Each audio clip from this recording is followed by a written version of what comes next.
장 말씀 매주 한 장씩 성경을 읽고 할 거니까 성경을 가져오세요. 우리 출애굽기 1장 말씀 함께 읽겠습니다. 야곱과 함께 각각 자기 가족을 데리고 애굽에 이른 이스라엘 아들들의 이름은 이러하니 루벤과 시므온과 레위와 유다와 이사갈과 스불론과 베냐민과 닷과 납달리와 간과 아세리요. 야곱의 허리에서 나온 사람이 모두 70이요 요셉은 애굽에 있었더라. 요셉과 그의 모든 형제와 그 시대의 사람은 다 죽었고 이스라엘 자손은 생육하고 불어나 번성하여 매우 강하여 온 땅이 가득하게 되었더라. 요셉을 알지 못하는 새 왕이 일어나 애굽을 다스리더니 그가 그 백성에게 이르되 이 백성 이스라엘 자손이 우리보다 많고 강하도다. 자, 우리가 그들에게 대하여 지혜롭게 하자. 두렵건대 그들이 더 많게 되면 전쟁이 일어날 때 우리의 대적과 합하여 우리와 싸우고 이 땅에서 나갈까 하노라 하고 감독들을 그들 위에 세우고 그들에게 무거운 짐을 지어 괴롭게 하여 그들에게 바로를 위하여 국고성 비동과 라암셋을 건축하게 하니라. 그러나 학대를 받을수록 더욱 번성하여 퍼져나가니 애굽 사람이 이스라엘 자손으로 말미암아 근심하여 이스라엘 자손에게 일을 엄하게 시켜 어려운 노동으로 그들의 생활을 괴롭게 하니 곧 흙이기와 벽돌 굽기와 농사의 여러 가지 일이라.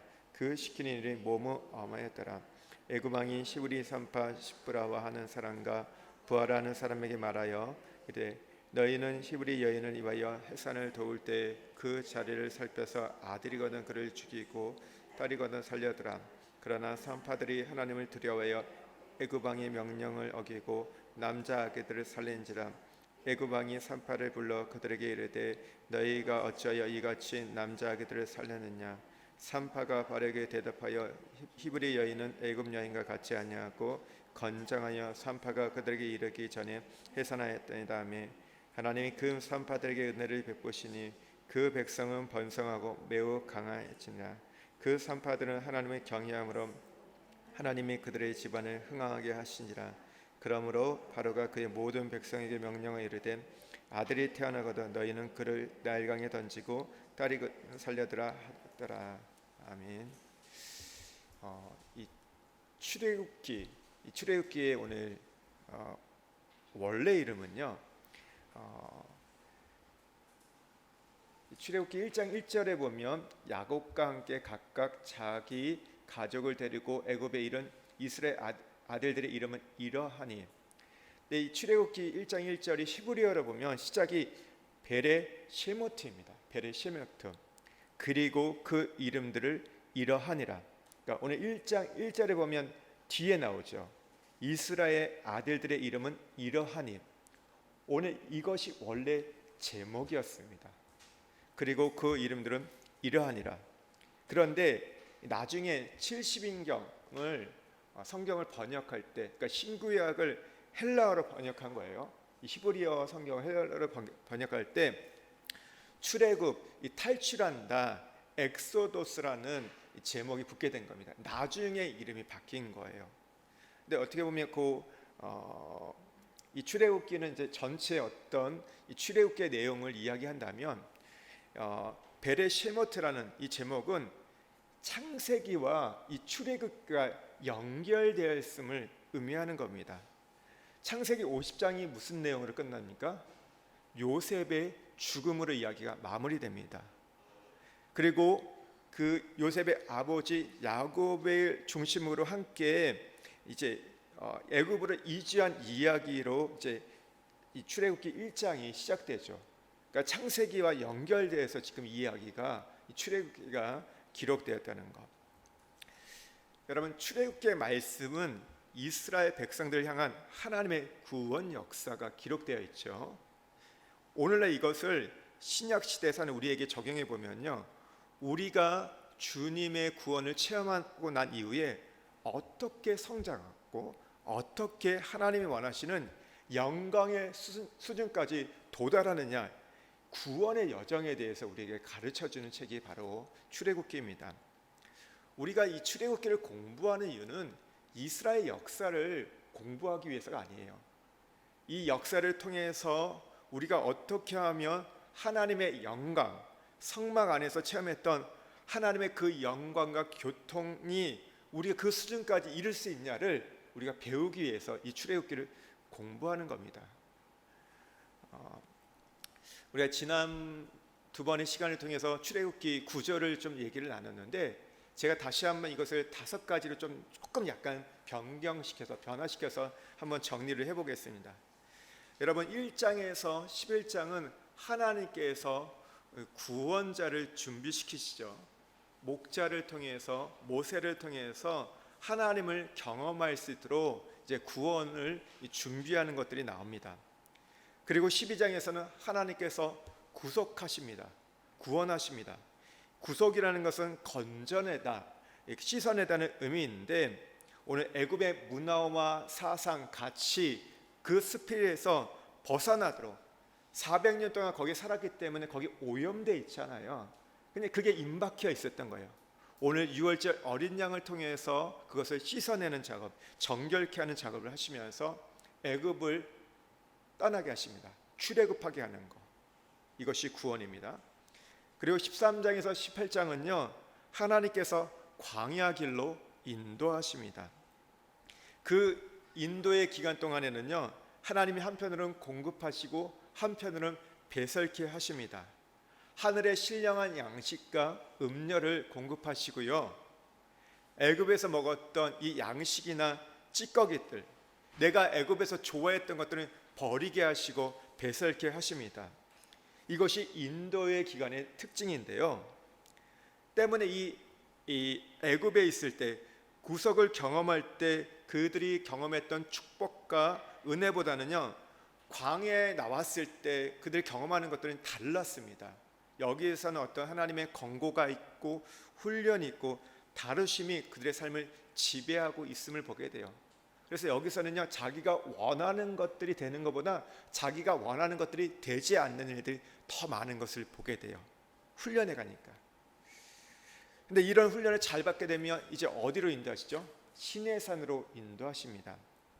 19장에서 24장을 보면요, 하나님의 계시를 이제 체험하기 시작합니다. 하나님께서 계시하세요. 그러니까 시내산에서 하나님을 알게 되는데, 나는 이런 존재다, 나는 이런 것을 원하고 이런 것을 싫어한다, 나를 섬기려면 이렇게 해야 되고 사람들과 함께 관계를 맺으려면 이렇게 해야 한다고 하나님께서 율법과 규례를 주십니다.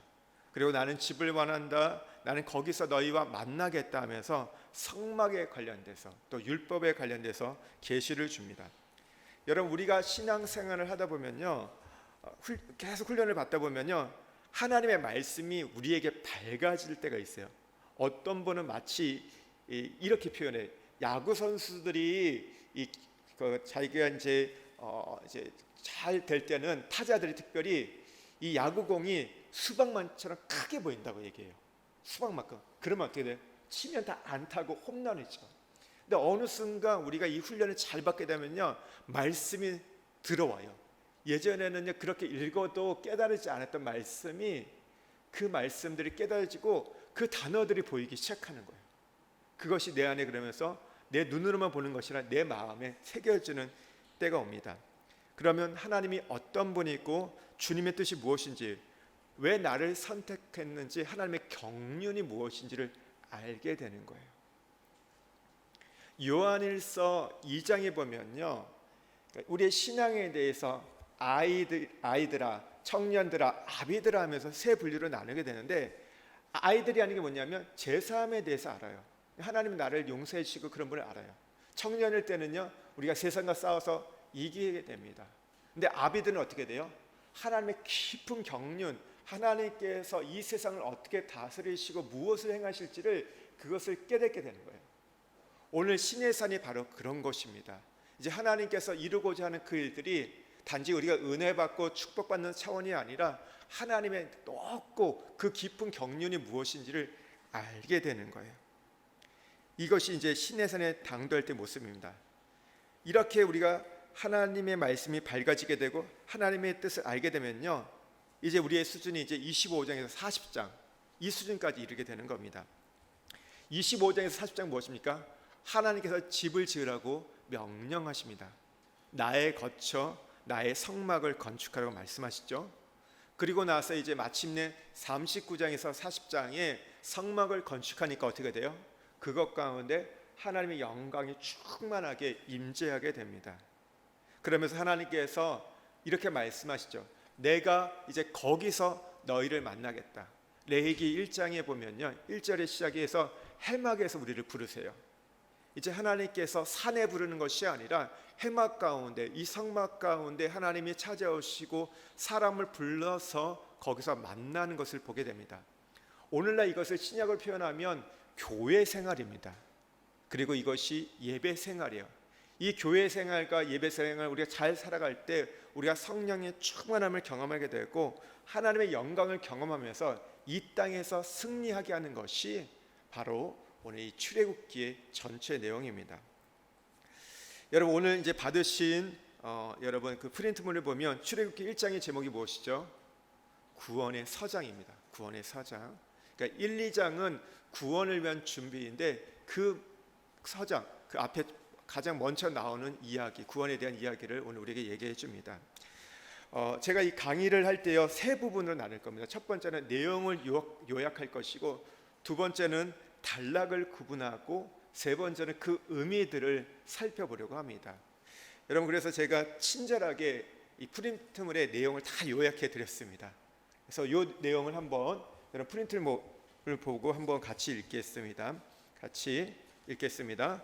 족장들을 중심으로 전개됐던 창세기가 끝나고 이제 본격적으로 이스라엘 민족을 중심으로 한 구속사가 전개되고 있다. 1절에서 7절은 1장은 애굽에 정착한 이스라엘 민족이 하나님의 보호하심으로 번성해 가는 모습을 기록하고 있다. 8절에서 14절은 400년 동안 애굽에 살아온 이스라엘 백성들에게 새로운 시련이 닥쳐왔다. 요셉을 알지 못하는 새 왕조의 왕이 일어나서 이스라엘 번성함을 보고 두려워하여 심한 노역으로 핍박하기 시작했다. 바로는 이스라엘 후손들의 왕성한 번식 그리고 그들의 번영을 인해 자국에 대한 잠재적 위협을 느낀 것이다. 15절에서 22절 그러다가 마침내 산파들을 시켜 이스라엘 태어나는 남자아이를 다 죽이도록 하였다.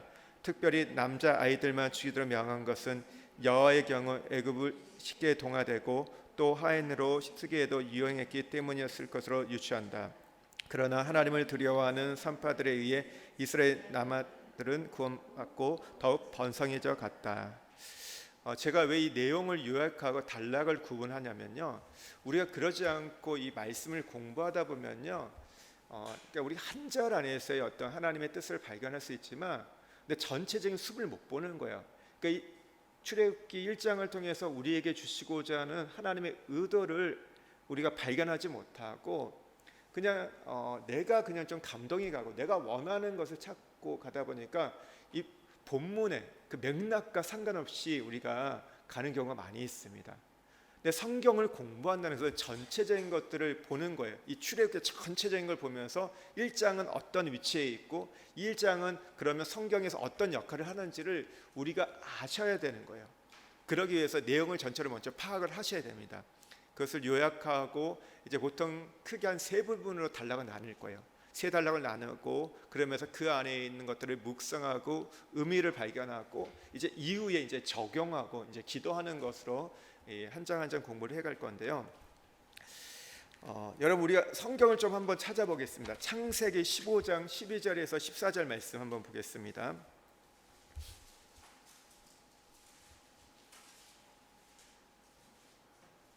창세기 15장 12절에서 14절 말씀 같이 한번 읽겠습니다.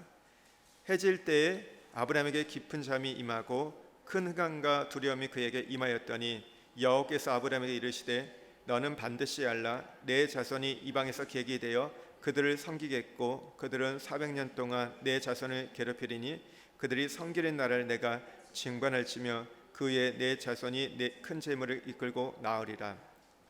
이 말씀은 햇불 언약에 대한 말씀입니다.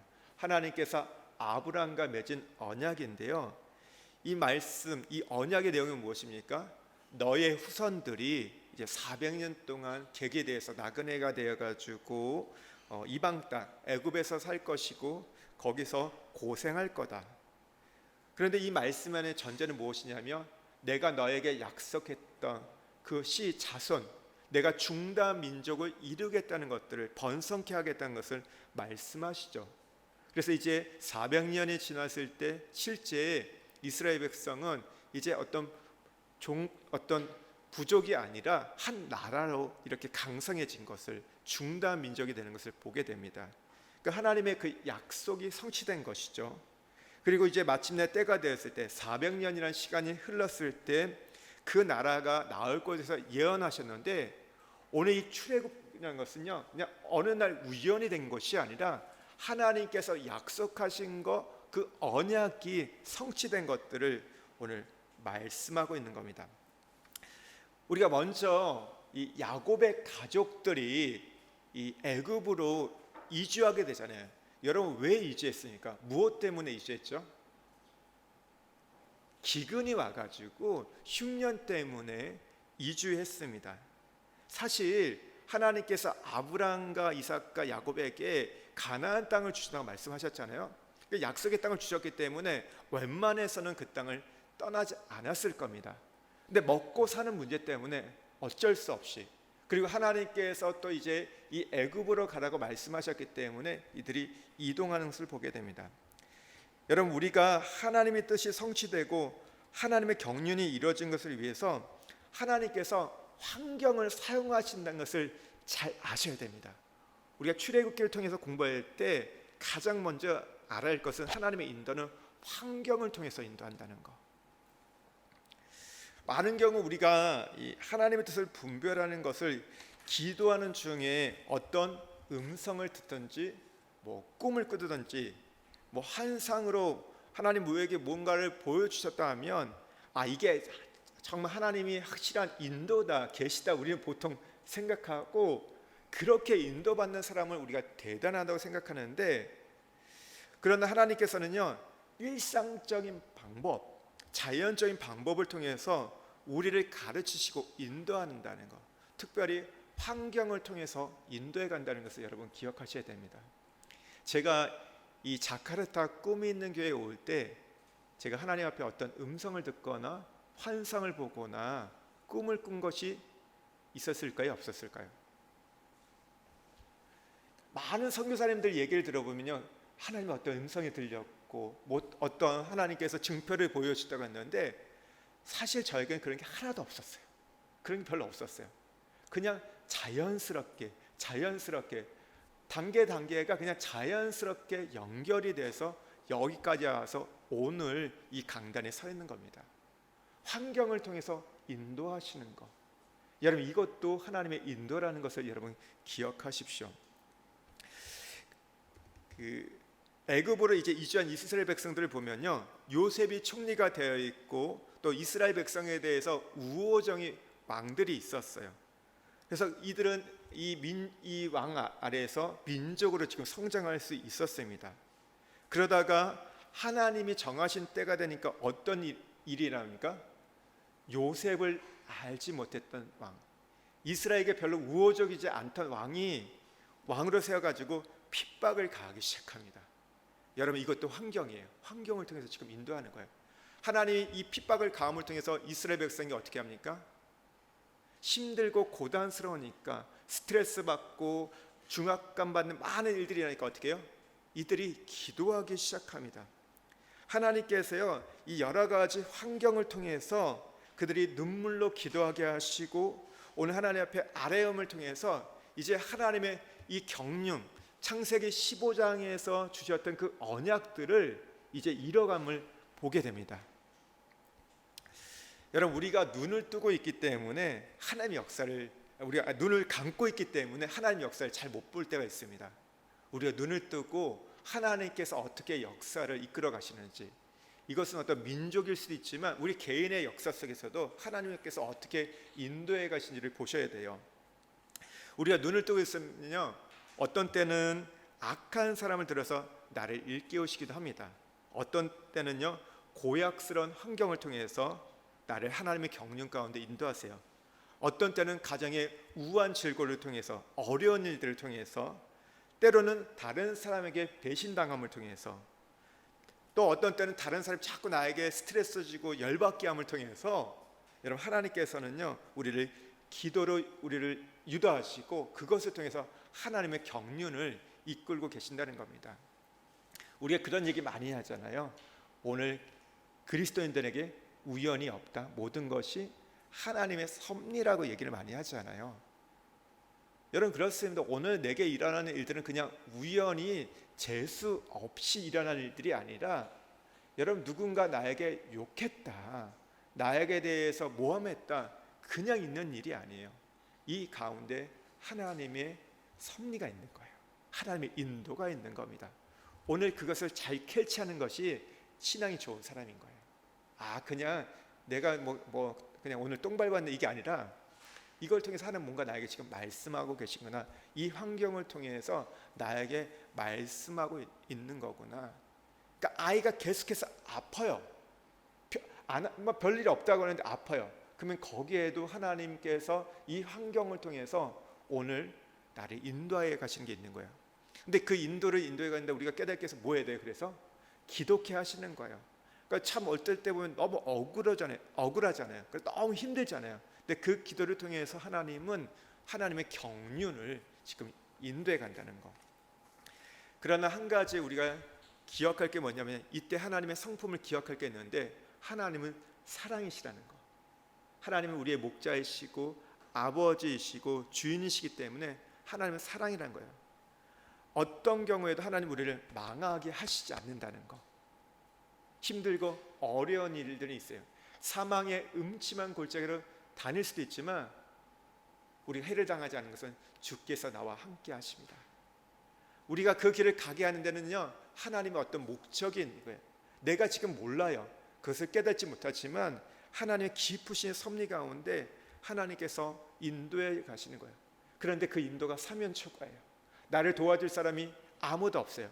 그럴 때 하나님이 바라는 게 무엇일까요? 하늘을 쳐다봐라. 땅이 아니고 주변의 사람이 아니라 나를 쳐다보라고 지금 하나님께서 우리에게 사인을 보내고 있다는 것. 그래서 우리가 어떤 위기에 처해더라도요 하나님은 사랑이시라는 것. 하나님이 나의 아버지가 되시고 나의 주인이고 목자가 되는 것. 그래서 이사야 43장의 말씀처럼 우리가 물 가운데 지날 때도 물이 우리를 침몰하지 못하고 불가를 지날 때 불이 우리를 사르지 못한다는 것. 하나님께서 우리에게 이걸 걸어가게 하시지만 그러나 하나님께서 이것을 통해서 내가 너에게 할 일이 있다는 것을 가르쳐 주신다는 것을 우리는 기억하셔야 돼요. 그래서 우리가 숨이 꽉 막히고 또 누군가 나를 억울하게 할 때, 고통스러울 때, 내 눈물을 뽑아낼 때 하나님이 지금 나를 기독해 하시는 거구나. 그러면 그때 우리는 뭐 해야 돼요? 즉각 엎드리는 거예요. 무릎을 꿇는 거예요. 그러면서 펑펑 울면서 기도하는 거예요. 그러다 보면 거기에서 하나님의 경륜이 여러분 진행되는 것. 우리 1절에서 4절을 보면 야곱 가족의 이제 애굽으로 이주가 나옵니다. 이제 기근을 통해서 애굽 땅으로 인도하시는 창세기의 내용과 연결되는 걸 보게 되고 5절에 보면 미리 애굽에 가 있는 요셉과 그의 가족이 나옵니다. 이 야곱 가족이 애굽에 이주하는 위해서 하나님께서 누구를 먼저 준비하셨죠? 누구를 먼저 보내셨죠? 요셉을 먼저 보내셔가지고 하나님께서 이 구속사를 펼쳐감을 우리에게 말해주고 있습니다. 또 6절과 7절에 보면 생육하고 번성하고 강하여진 이스라엘 민족이 나와요. 하나님의 약속대로 이스라엘 백성들이 생육, 번성, 강해졌습니다. 여러분 7절 말씀 한번 좀 같이 한번 읽겠습니다. 이스라엘 자손은 생육하고 불어나 번성하고 매우 강하여 온 땅에 가득하게 되었더라. 다시 한번 읽겠습니다. 이스라엘 자손은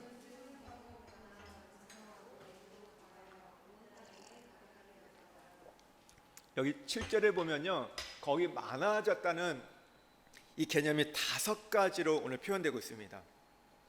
굉장히 이게 지금 5가지 표현에 대해서 강조하는 건데요. 뭐라고 표현하면 생육하고 불어나 번성하고 매우 강하여 온 땅에 가득하게 되었더라.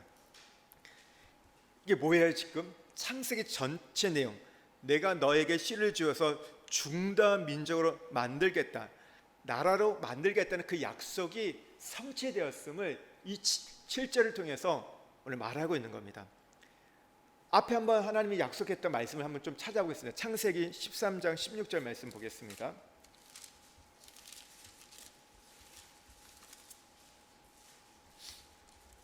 하나님 뭐라고 말씀하셨는지 보겠습니다. 13장 16절 한번 같이 읽겠습니다. 내가 내 자손이 땅에 티끌가게 하리니 사람이 땅의 티끌을 능히 셀 수 있을진데 내 자손도 세라. 땅의 티끌처럼 많게 해준다 말씀하셨어요. 15장 5절에 보면요, 그를 이끌고 밖으로 나가 이르시되 하늘을 우러러 무뼈를 셀 수 있나 보라. 또 그에게 이르시되 내 자손이 이와 같으라. 하늘의 무뼈처럼 많은 자손을 주겠다는 거. 오늘 그 말씀이 성취된 겁니다. 나중에 창세기 28장 14절의 말씀을 한번 읽어보시면 됩니다. 여러분, 그 밑에 있는 요셉을 통하여라는 부분 한번 같이 읽겠습니다. 요셉을 통하여 애굽에 이른 야곱의 가족 70인은 고센 땅에 정착하여 하나님의 축복으로 말미암아 심히 강대해졌다. 하나님께서는 아브라함에 주셨던 약속을 이루기 위해 당시 최강 국가였던 애굽이라는 보금자를 준비하고 야곱의 자손들이 중다한 민족이 될 때까지 보호하시고 키우셔서 큰 백성이 되게 하셨다. 이스라엘 민족은 70명의 가족이기 때문에 이 숫자를 갖고는 굉장히 어려울 수도 있었어요. 위험을 당할 수 있다는 거죠. 70명을 갖고는 주변에 있는 나라가 쳐들어올 때 싸울 수 없기 때문에 하나님께서 이들이 강대해지기 전까지는 강한 자 밑에서 오늘 보호해 가셨던 것들을 보게 됩니다. 하나님이 오늘 우리를 그렇게 인도할 수도 있어요. 믿지 않는 사람이에요. 애굽이에요. 그러나 그 밑에 들어가서 하나님이 우리가 힘을 가질 때까지, 우리가 클 때까지 이렇게 보호해 가실 때가 있음을 보게 됩니다. 여러분, 아브라함에게 주신 하나님의 약속의 성취죠.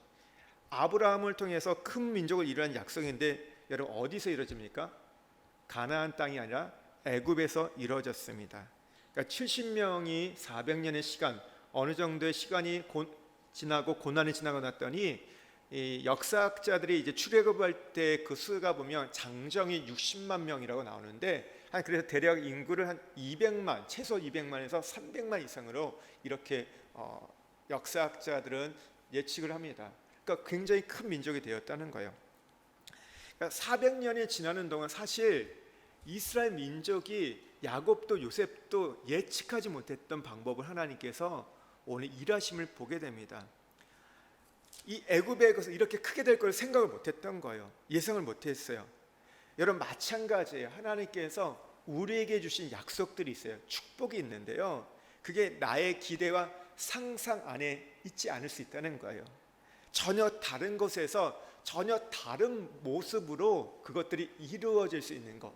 우리 그러죠. 기도할 때 하나님 이렇게 해주세요. 이렇게 돼야 돼요. 우리 자녀 이렇게 돼요. 이 대학 가야 돼요. 이 직장 가야 돼요. 이게 행복이에요. 축복이에요. 잘 되는 거라고 하는데 하나님은 전혀 다르게 인도할 수 있다는 거. 전혀 예측지 못하는 거. 여러분, 우리가 만약에 하나님을 예측할 수 있다면 그분은 하나님이 아니에요. 그분은 신이 아닙니다. 제가 많이 경험했던 게 뭐냐면, 하나님 이렇게 꼭 해주세요 하면 하나님은 반드시 그렇게 안 해주세요.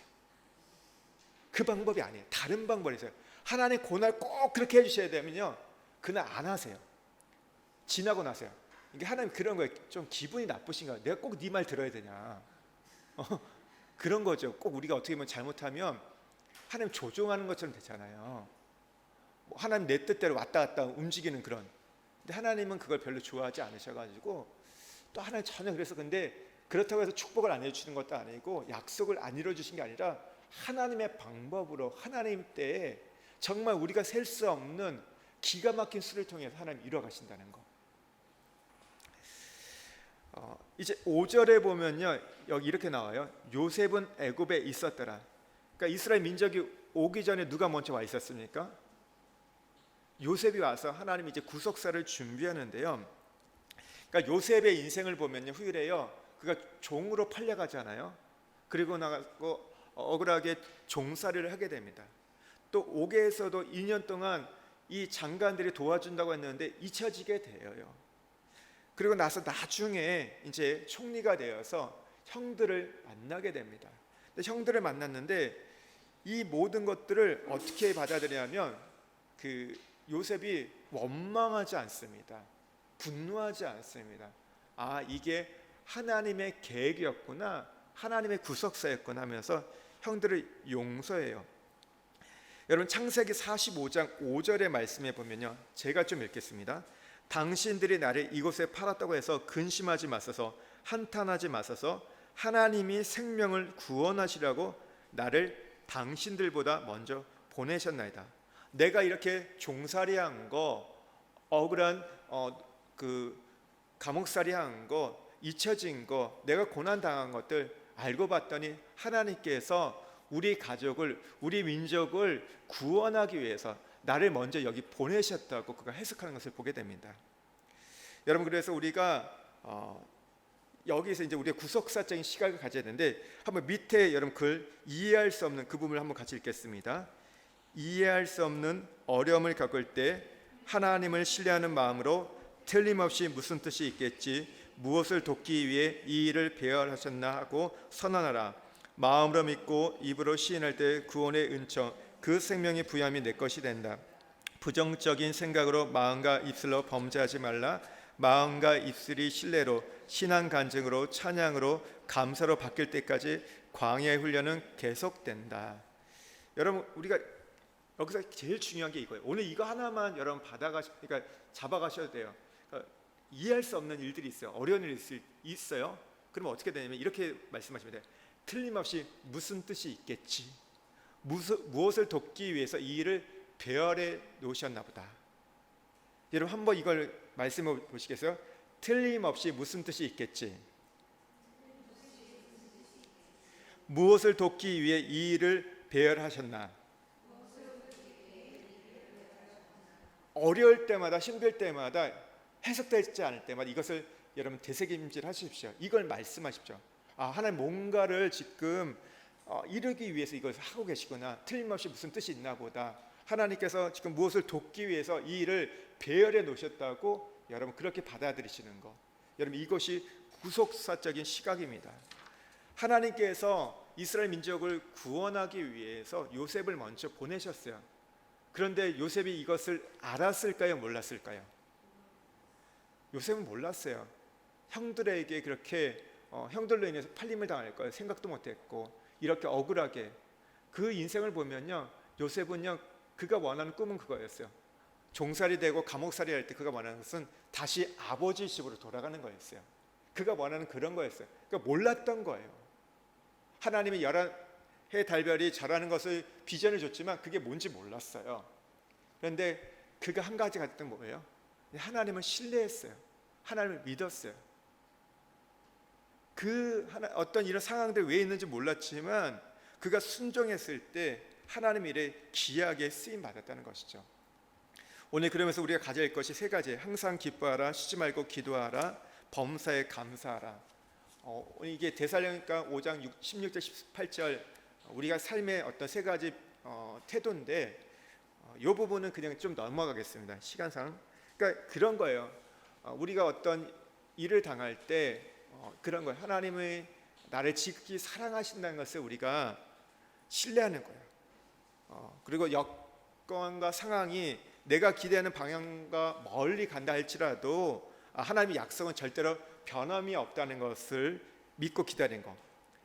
납득할 수 없어도 믿는 겁니다. 용납하기 힘들어도 하나님의 약속과 그의 신실함을 믿는 거. 그리고 그분은 우리를 구출하기에 넉넉한 능력을 갖고 있음을 믿고 나가는 거. 그 섭리를 기대함이 여러분 구속사적인 시각입니다. 오늘 그래서 밑에 보면 구속사 지향적 사고가 있는데, 이때는 그런 거예요. 어떤 세상을 변화를 바라보거나 나의 연약함을 바라보면 여러분 아무런 답이 없습니다. 여러분 환경을 보고 자신을 보면요, 우리는 그 상황에 빠져들게 됩니다. 아시죠? 상황에 빠져들게 되면요, 주변이 안 보여요. 다른 사람이 얘기해도 그게 안 들립니다. 여러분 누가 제일 바둑을 잘 두죠? 훈수 둔 사람이 잘 봐요. 뒤에서 조금 한 걸음 나와서 객관적으로 볼 때 그것이 보이는 거예요. 그 상황에 매몰되면요 안 보이는 거예요. 여러분 왜 누군가에게 우리가 상담을 합니까? 부부의 문제가 있을 때 왜 상담해요? 부부가 얘기해서는요 해결되면 상담을 안 받아도 돼요. 근데 그 상담을 받는 거 아무리 얘기해도 이게 늘 평행선만 되는 거예요. 자기 얘기만 하다 보니까 그러다 보니까 상담가를 만나서 이 객관적으로 그걸 보면서 서로를 평가하고 이 판단하는 거, 그럴 때 서로가 좀 보이잖아요. 그렇기 때문에 환경을 보거나 상황을 보거나 나를 보면요, 그리고 나를 힘들게 한 적을 보면요, 해답이 안 나옵니다. 거기서 빠져나와야 돼요. 그리고 어떻게 돼요? 땅을 보는 것이 아니라 위의 것을 찾는 것, 하나님을 바라보는 것이 구속사적인 여러분 시각입니다. 보세요. 지금 이스라엘 민족 보면요, 아무도 의식하지 못했어요. 하나님께서 중단 민족을 이룰 거에 대해서 계획을 갖고 있었지만 어느 누구도 이해하지 못했습니다. 그런데 하나님께서 어떻게 하세요? 밤중에도 일하시는 하나님께서 그 일들을 하나님께서는 해가고 있으셨어요. 400년 동안 이것이 잊혀졌습니다. 이스라엘 민족에서 이 생각들을 갖고 있는 사람이 아무도 없었어요. 그러나 하나님은 잊지 아니하시고 그 약속을 이뤄갔다는 것. 여러분, 그래서 우리가 믿어지지 않아도 순종하셔야 됩니다. 근데 순종이 안 되면 어떻게 되냐면 복종하는 거예요. 복종은 그냥 어떤 면에서 그냥 의지적인 면이 강한 겁니다. 그러니까 마음이 안 돼도 그냥 복종하는 거. 내가 잠들어 있을지라도 하나님께서 일하신다고 믿고 나가는 겁니다. 그래서 밑에 있는 우리 글을 한번 좀 보겠습니다. 환경을 묵상하지 말라, 적을 묵상하지 말라, 나의 무능함을 묵상하지 말라, 오직 하나님만 그의 신실하신 약속만을 묵상하라.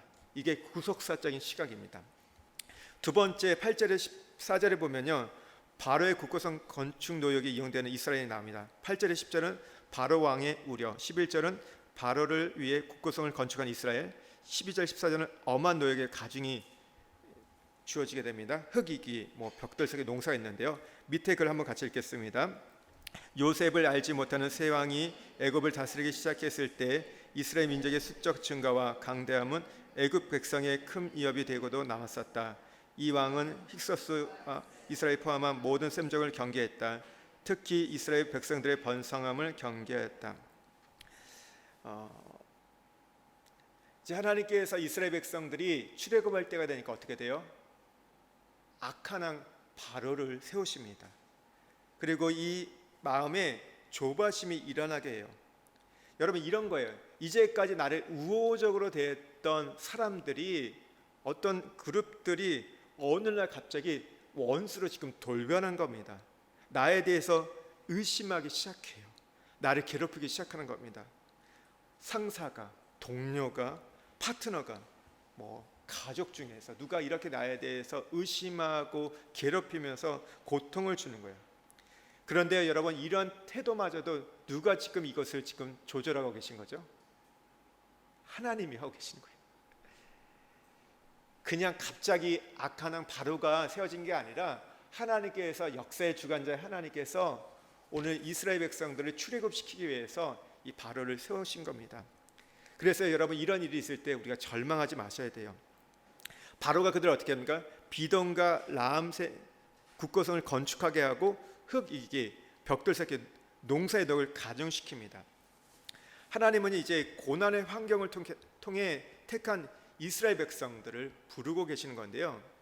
바로에게는 사실 두 가지 걱정이 있었어요. 하나는 이 이스라엘 백성들이 너무 숫자가 많다는 거예요. 너무 번성했다는 거. 또 하나는 이 이스라엘 백성이 이제 이전에 있던 정권, 그 왕조와 결탁해서 전쟁을 일으키면 어떻게 할까 하는 이런 두려움이 있었습니다. 그래가지고 이 가중한 이 노역을 부과하는데요. 그러면서 이스라엘 백성들을 감독자를 세워서 감시하고 괴롭힙니다. 그러니까 이런 이 부담감이 있는데도 또 한편에 이 이스라엘 민족의 이 노동력에 대한 매력을 버릴 수가 없었던 거예요. 다 죽여버리거나 다 쫓아내면 되는데 이 노동력을 어디서 사올 수 있습니까?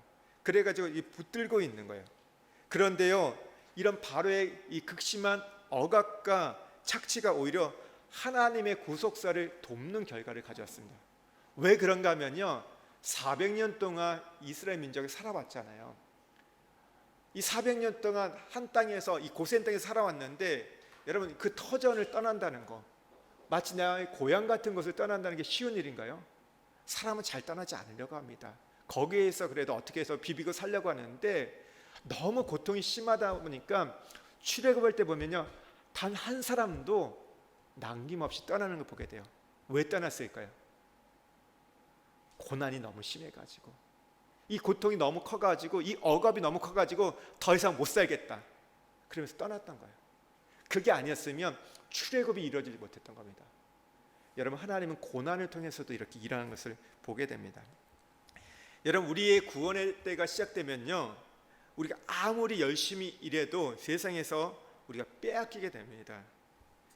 이스라엘 민족이 이 국고성 비돈과 라암새를 위해서 쌓는 수고를 했지만 얻는 대가가 아무것도 없어요.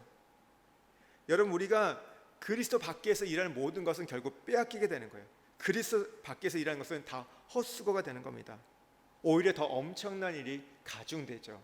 흙 이기기, 벽돌 쌓기, 노역, 더 심한 노역들이 되게 됩니다. 근데 그것이 뭐예요? 그 과정이 결국은 내가 하나님을 찾게 되는 것, 출애굽하게 되는 그런 과정이 된다는 것이죠. 여러분, 미우라 아역고에 대한 이 내용 한번 같이 읽겠습니다. 병들지 않고는 나아갈 수 없는 은혜의 자리가 따로 있다. 고난이 아니고는 다다르지 못하는 은혜의 세계가 따로 있다. 고난은 우리의 마음을 땅에서 하늘로, 육의 세계에서 영의 세계로, 나의 욕망에서 하나님의 갈망으로 바뀌게 한다. 이제 고난 때 드리는 부르짖는 기도가 있죠. 첫 번째는요, 문제는요, 하나님의 부르심을 알고 우리가 감사해야 됩니다. 하나님께서 선택받은 백성들은요, 문제를 통해서 하나님을 만나게 됩니다. 내가 감당할 수 없는 벅찬 어떤 역경은요, 하나님의 급한 부르심입니다. 그게 하나님의 부르심이에요. 우리 하나님의 부르심 얘기하는데, 그러니까 정말 내가 감당할 수 없는 그런 환경들 있잖아요. 그 상황들을 만나는 게 지금 하나님께서 나를 부르시는 거예요. 여러분, 구원의 역사, 이 출애굽의 출발은요, 공고함과 핍박과 위기 상황에서 시작되었음을 여러분 기억하셔야 됩니다. 그래서 혹시 주변에서 해결할 수 없는 문제를 만난 분들이 있으면요, 그분들에게 이제 가르쳐 주시고 그분들에게 이제 여러분 우리가 복음을 전해야 됩니다. 하나님의 부르심의 때가 가까웠음을 알려주는 거예요. 당신이 이제 예수를 믿을 때가 가까웠다는 것을 알려주는 거예요. 여러분, 보통 사람은요, 평안할 때, 형통할 때는 그리 하나님을 찾지 않습니다. 저도 마찬가지고 많은 사람들 대부분 언제 하나님 찾죠? 힘들고 어려울 때, 인생이 어떤 뭔가 공허하고 낙심이 오고 문제가 너무 쌓여갈 때, 그때 하나님을 찾잖아요. 그러니까 그걸 통해서 오게 되는 거예요. 그래서 여러분, 두 번째, 일이 풀리지 않으면 하나님께 부르짖는 거예요. 하나님께 호소하는 거예요. 그러니까 하나님의 구원이 싫어할 때면요, 비정상적인 일들이 우리에게 벌어지는 거예요. 평범한 상황이 아니라 정말 말도 안 되는 상황들이 이렇게 벌어지면서 그걸 통해서 하나님이 우리를 인도하시는 겁니다. 근데 위기 가운데 부르짖을 때 하나님께서는 그 기도를 들으시고 하나님께서 구원의 역사를 이루십니다. 여러분, 1, 2장이 뭐라고요? 보고 듣고 알고. 출애굽기 3장 7절 8절에 보면 하나님께서 내 백성의 고통을 보고 부르짖음을 듣고 그 근심을 알고 내려가서 모세를 보내서 구원하시잖아요.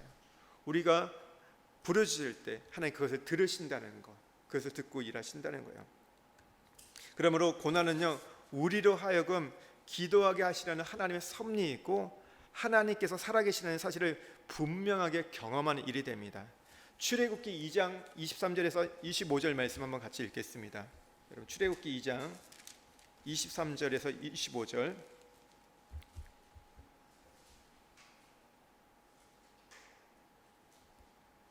같이 한번 읽을게요. 여러 해 후에 애굽 왕은 죽었고 이스라엘 자손은 고된 노동으로 말미암아 탄식하며 부르짖으니 그 고된 노동으로 말미암아 부르짖는 소리가 하나님께 상달된지라. 하나님이 그들의 고통 소리를 들으시고 하나님이 아브라함과 이삭과 야곱에게 세운 그의 언약을 기억하사 하나님이 이스라엘 자손을 돌보셨고 하나님이 그들을 기억하셨더라. 탄식하며 부르짖으니 부르짖는 소리가 하나님께 상달되었다고 합니다. 하나님께서 그 고통의 소리를 들으시고 언약을 기억하시고 이스라엘 자손을 돌보셨고 하나님은 그들을 기억했다고 말씀하세요. 여러분, 위기를 당할 때, 어려운 일 있을 때마다 그래서 우리가 무엇을 해야 되는가? 부르짖는 겁니다. 부르짖으면 하나님께서 그 소리를 듣는다는 거. 밑에 글 한번 같이 읽겠습니다. 고난은 우리를 기도하게 한다. 고난은 우리를 겸손하게 만들어 절대자 앞에 무릎 꿇게 한다. 심각한 고난은 우리를 다시 어린아이로 돌아가 전적으로 아버지를 찾고 부르짖는 기도를 하게 한다. 하나님께서는 고난을 통하여 우리를 낳지어 천국을 소유한 어린아이로 돌아가게 한다. 부르짖으라. 어린아이처럼 아버지를 찾으라. 내 고난의 현장 거기와 계시는 아빠 아버지를 만날 것이다. 이제 하나님께서 또 세우신 훈련 대장들이 있습니다. 나를 해치려고 강분하는 바로는 나를 바로 세우기 위한 훈련 대장이 말고 미워하거나 두려워하지 말고 마음을 준비하자. 여러분 얼마나 바로가 미웠을까요? 근데 이 바로가 여러분 하나님 편에서는 어떤 사람이라고요? 훈련 대장, 조교입니다. 죄송한 얘기지만 여러분 군대를 안 가셨지만 훈련병일 때 가장 악랄한 인간이 누구냐면 조교예요. 막 마음속에서 진짜 죽이고 싶은 마음이 들거든요. 막 정말 저 진짜 나 사회에서 나가서 만나기만 해 이런 마음 막 들거든요. 근데 왜 그렇게 하죠? 내가 진짜 군인이 되기 위해서 그렇게 어떻게 보면 되게 가혹하게 해요. 되게 힘들게 만들어요.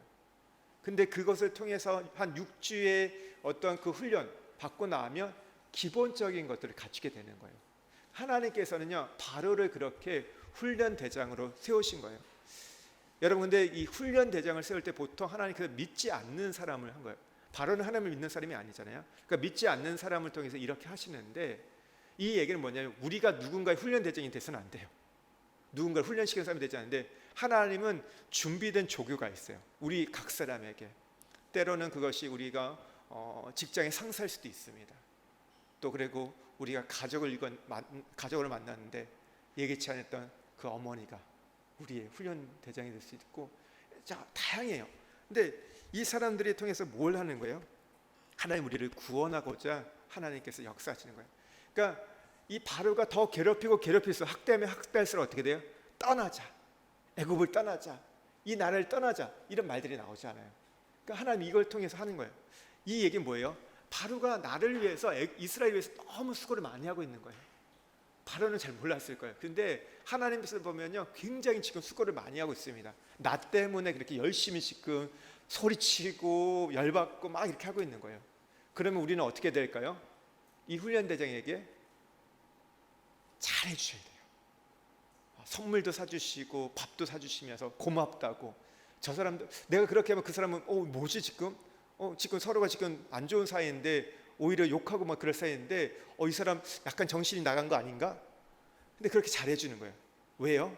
내 구원을 위해서 지금 수고하기 때문에 이스라엘 민족의 구원을 위해서 수고하기 때문에 잘해주시는 거예요.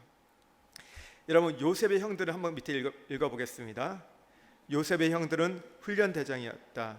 억울한 누명을 썼던 보디발의 아내도 2년 동안이나 요셉의 은혜를 잊고 있었던 술 맡은 가나장도 모두가 요셉의 총리 메이커들이었다.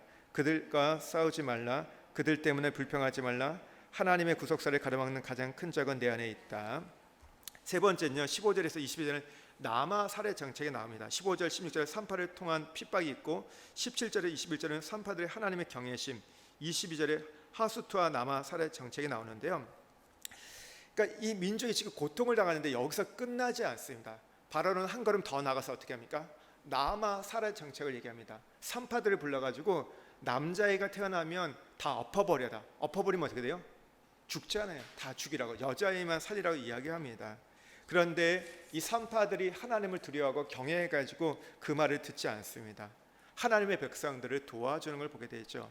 여러분 여기서 우리가 깨닫게 되는 건요 아무리 우리가 죽을 위기에 들어가도 하나님은 그것들로부터 숨을 돌릴 수 있는 여유와 그런 사람을 우리가 만나게 한다는 거, 이게 은혜인 거예요. 우리는 죽네 못 살겠네 하는데 하나님께서는요 작은 위로를 얻게 하시고 도움의 손길을 통해서 우리가 그 어려움을 또 버텨가고 견뎌가게 하는 걸 보게 됩니다. 하나님은 이 산파들을 통해서 이제 이스라엘 백성에게 은혜를 베푸세요. 그래서 이제 나중에는 이제 어떻게 합니까? 이것도 안 되니까 이제 바로가 이 남자아이가 태어나면 다 나일강에 던져버려라, 투하라고 이렇게 명령을 내립니다. 그러니까 바로의 이 이스라엘 인구 억제 정책이 나오죠. 굉장히 이 어렵게 하는데요. 이 핍박 정책을 보면 세 가지가 있죠. 첫 번째가 강제 중노동을 통한 출산 억제 정책, 두 번째가 산파를 통한 신생 남아 살해 정책, 세 번째가 신생 남아 나일강 투하 정책이 나옵니다. 근데 이때 실제로 한 16만 명이 죽었다고 합니다. 역사가들이 추측하기에는 16만, 어마어마한 사실 희생이 있었습니다. 그런데요, 놀라운 일은 그럼에도 불구하고 이스라엘 민족은 번성하였더라, 강성해졌더라. 그러니까 여전히 이 인구 억제 정책 가운데도 하나님의 그 약속은 이루어지고 있는 것들을 보게 됩니다. 여러분 밑에 한번 같이 읽겠습니다. 고난이 심할수록 구원의 때가 가까이 왔음을 알라. 어려울수록 기도하라. 하늘의 표정을 살피라. 주님께 집중하라.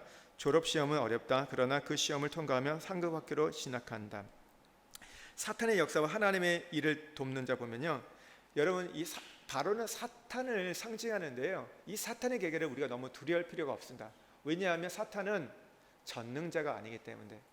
사탄이 굉장히 지혜로운 것처럼 보이지만 하나님의 지혜에 따르지 못하게 돼요. 여러분 실제로 인구를 억제하려면 어떻게 했을까요? 남자아이를 죽여야 됐을까요? 여자아이를 죽여야 됐을까요? 남자일까요? 여자일까요? 남자 100명이 있고 여자 100명이 있습니다. 그러면 아이가 몇 명 태어나죠? 100명이 태어나요. 쌍둥이 나면 200명. 그런데 남자 100명 있고 여자 1명이 있습니다. 몇 명이 태어날까요? 잘 나와봐야 한두 명입니다. 근데 반대로 남자가 1명 있고 여자가 100명 있어요. 몇 명을 낳을 수 있죠? 이래서는 안 되지만 많이 낳을 수 있어요. 그러니까 누구를 죽여야 돼요? 여자아이를 죽여야 돼요. 그러니까 사탄이 굉장히 지혜로운 것 같고 능력이 있고 전능한 것처럼 보지만, 그러나 하나님의 지혜에 따르지 못한다는 것. 그래서 너무 두려워하지 마시라는 거예요. 만약에 여자아이를 죽였으면 대를 끊겼을 겁니다. 근데 그것이 이렇게 이루어지지 않았다는 것. 여러분 우리가 이 세상을 살아갈 때 우리를 죽이려는 세력만 있는 것이 아니라는 것을, 여러분 그래서 우리가 원수들에 대해서 그래서 너무 묵상하거나 거기에 칼날을 갈 필요가 없어요. 우리가 절망스러운 상황 속에서도 하나님께서 우리에게 도움의 손길을 주시고 하나님의 지혜로 우리를 보호하신다는 것. 오늘 가나안을 정탐할 때도 기생 라합을 통해서 두 정탐꾼을 하나 보호하셨고, 사울이 다윗을 죽이려고 할 때도 친구 요나단을 통해서 위로하셨던 것을 여러분 기억하십시오. 밑에 한번 같이 읽겠습니다. 사탄의 계계를 두려워 말라. 그는 전능자가 아니다. 아무리 어려운 상황이라도 반드시 뚫고 나갈 수 있는 빈틈이 있다. 전능하신 하나님만이 우리 생명의 주관자이시다. 지금도 구속사를 위하여 가장 적절한 길로 우리를 인도하고 계신다. 근데 이 구속사의 숨은 공로자가 나옵니다. 15절 말씀을 한번 같이 좀 읽겠습니다. 1장 15절 말씀. 애굽 왕이 히브리 산파 시브라와 하는 사람과 부하라는 사람에게 말하여, 여기에 보면 두 여인의 이름이 언급이 되는데요, 성경에는 보통 특별한 경우가 아니면 여인의 이름이 언급되지 않습니다.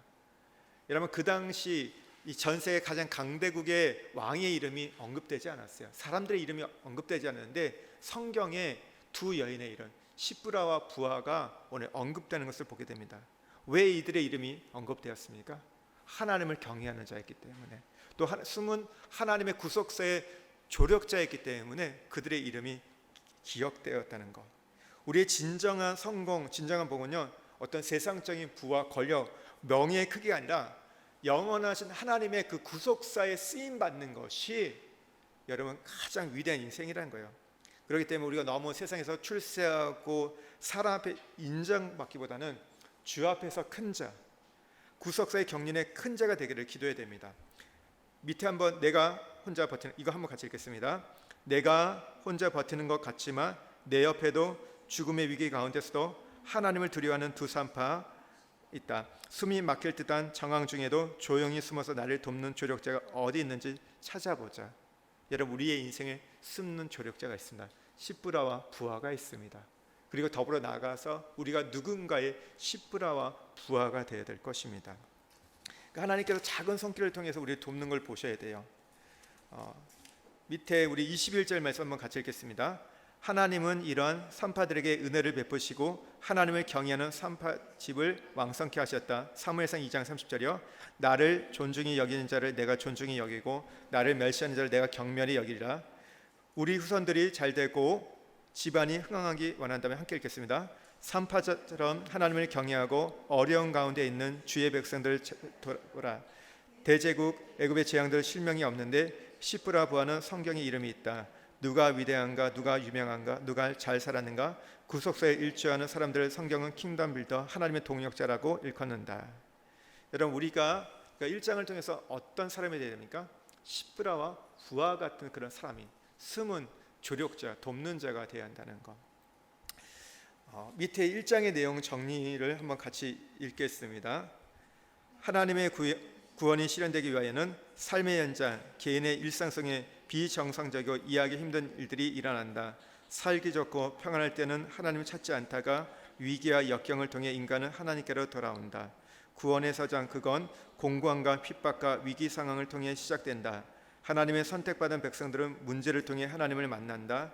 내게 감당하기 벅찬 역경은 하나님의 특별한 부르심이다. 한 가지를 더 쓰십시오. 위기, 고난 속에서도 나를 돕는 숨은 조력자가 있다. 위기, 고난 속에서도 나를 돕는 숨은 조력자가 있다. 이것이 1장 전체의 내용입니다. 여러분, 1장에서 하나님께서 구원을 하기 위해서 하시는 일이 무엇입니까? 우리에게 고난을 주시는 것이고, 우리가 해야 할 일이 무엇입니까? 기도하는 것. 그리고 기도할 때 하나님께서는 숨은 조력자를 통해서 이 구원의 역사를 이뤄가심을 우리는 기억해야 됩니다. 여러분, 밑에 한번 기도를 한번 같이 읽겠습니다. 주여, 내게 주어진 고난의 의미가 무엇인지 알게 하시고 고난 가운데서도 내가 구속사의 중심에 서 있음을 알게 하소서. 주여, 내게도 이스라엘 구원을 몸으로 체험케 하소서. 하나가 더 있죠. 제가 드린 것 중에서 밑에 보면 적용이 있을 겁니다. 요 네 가지 질문이 있는데 이 네 가지 질문은 여러분이 한번 내용을 한번 정리하면서 각자에게 적용을 좀 해보시는데 도움이 되실 거라고 한번 질문을 만들어 봤습니다. 첫 번째, 내게 있어서 하나님께 집중케 하기 위해서 고난과 위기를 주어 나를 힘들게 했던 바로의 역할을 했던 사람은 누구입니까? 또 나는 그 때문에 감사해 보았습니까? 바로가 누군지 찾으셔가지고 감사를 하는 거예요. 감사할 때 어떻게 하라고요? 말로만 하는 게 아니라 찾아가서 밥도 사주고 선물도 사주고 떡도 주고 이걸 하는 거예요. 이게 적용입니다.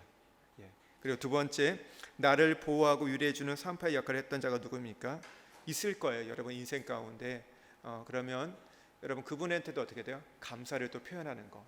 이게 또 우리가 1장에서 적용이 될 거고, 세 번째, 나는 바로의 권세와 영화를 보라합니까? 왕의 명령보다 하나님을 경외하는 신앙을 선택했던 두 사람의 믿음을 부러워합니까?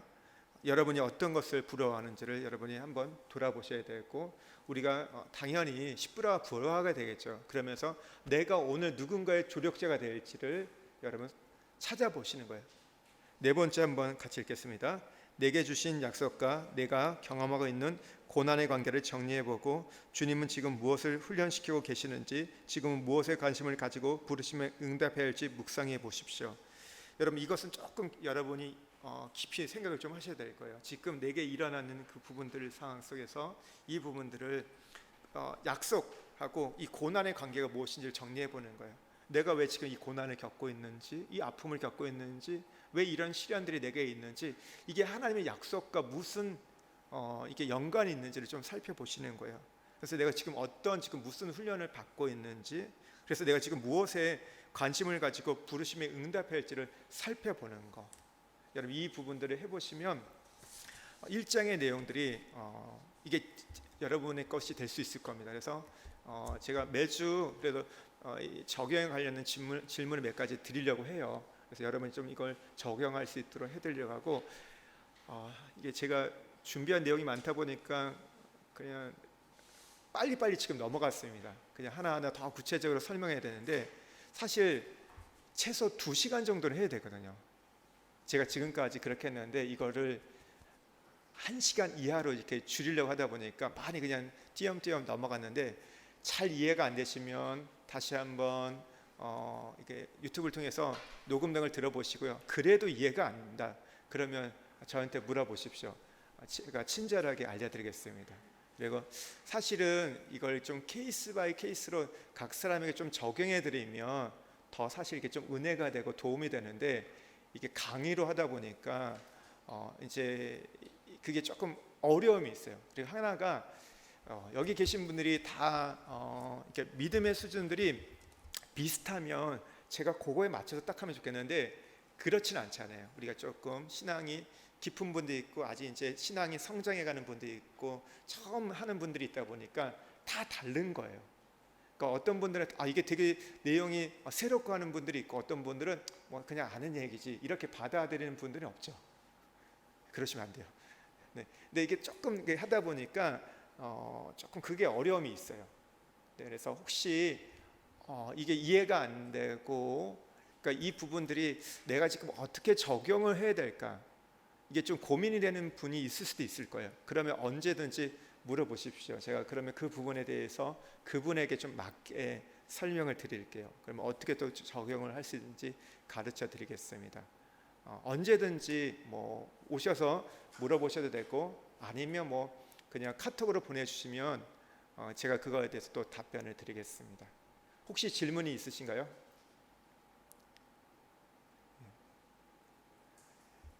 예.